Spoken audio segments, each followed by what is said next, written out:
हमारे YouTube channel smart education by C Bhatt में आप सभी का स्वागत है। प्रश्नावली 4.5 का जो पहला प्रश्न है, चतुर्भुज PQRS का एक रफ चित्र खींचना है। तो हमको एक क्या बनाना है, एक चतुर्भुज बना देना है, कोई भी एक चतुर्भुज, और उसका नाम क्या रख देना है हमें।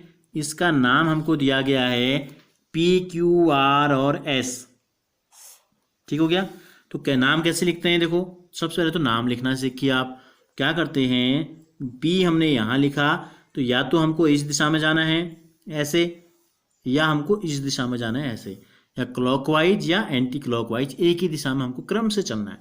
तो अगर पी के बाद क्यू हम इस दिशा में यहाँ आ गए, तो हमको आर कहाँ लिखना पड़ेगा, यहाँ, और फिर एस लिखना पड़ेगा यहाँ। ठीक है। तो किसी भी आकृति के क्रम को ऐसे हमको लिखना है नाम। अब इसके विकर्ण खींचिए। विकर्ण हमने आपको बताया था परसों के क्लास में, क्या करते हैं, दो आसन्न शीर्षों को नहीं मिलाते, उसके बाद जो तीसरा आएगा उसको मिला देंगे। यानी कि पी के बाद क्यू आ रहा है, क्यू के बाद क्या आ रहा है, एक शीर्ष को छोड़ते हैं, तो ये हो गया आर। यानी कि पी और आर को मिलाएंगे तो ये बन गया एक विकर्ण। फिर क्यू से क्या होगा, क्यू से अगर खींचेंगे तो आर को छोड़ दो, एस को मिलाएंगे। तो यानी कि चतुर्भुज के कितने विकर्ण होते हैं, दो विकर्ण होते हैं। इसके विकर्ण खींचिए, विकर्ण खींच दिए, इनके नाम लिखिए। तो नाम लिख देते हैं, विकर्णों के नाम लिख देते हैं। क्या है, विकर्ण हैं हमारे पास, दो विकर्ण हैं। एक पी से कहाँ तक है, आर तक, पी से शुरू हुआ आर पे खत्म हो गया, तो ऐसे हम लिख देंगे, ऊपर रेखाखंड हैं। दूसरा क्या है, क्यू से शुरू हुआ कहाँ खत्म हो गया, एस पे, तो ये हो गए विकर्णों के नाम। क्या विकर्णों का प्रतिच्छेद बिंदु चतुर्भुज के अभ्यंतर में स्थित है या बहिर्भाग में। देखो ये दोनों विकर्ण एक दूसरे को कहीं पे काट रहे हैं, टच कर रहे हैं ना, यहाँ पर इस बिंदु का नाम हमने ले लिया ओ। अब ये बिंदु जो है ओ, इस चतुर्भुज जो हमने बनाया था इसके अंदर है या बाहर, इसके अंदर है, तो यही हमको बताना है, अभ्यंतर में स्थित है या बहिर्भाग में। तो हम लिख देंगे विकर्णों का प्रतिच्छेद बिंदु चतुर्भुज के अभ्यंतर में स्थित है। विकर्णों का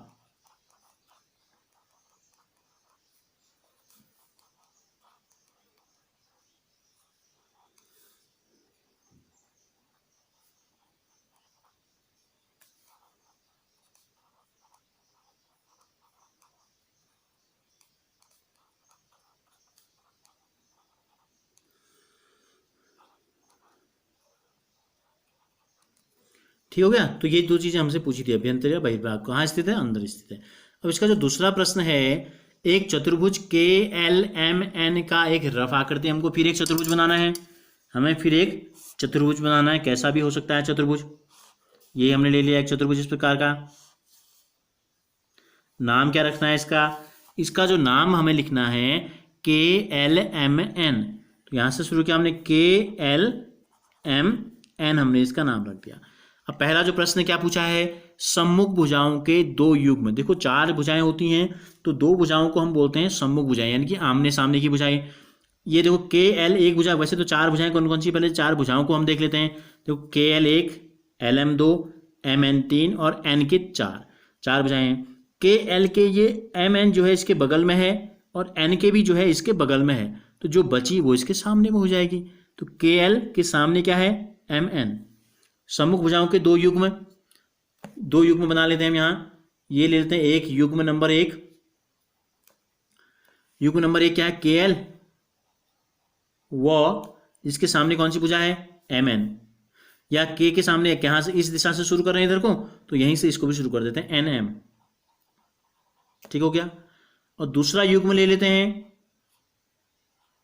युग्म 2 जो है हमारा, देखो LM के सामने भुजा ये दो तो इसके अगल बगल की भुजाएं हो गई। तो LM के सामने KN, LM के सामने KN। अब चूंकि सब क्या है, रेखाखंड है, तो सब के ऊपर क्या हो जाएगा, एक रेखाखंड का चिन्ह आपको बना देना है। ठीक हो गया।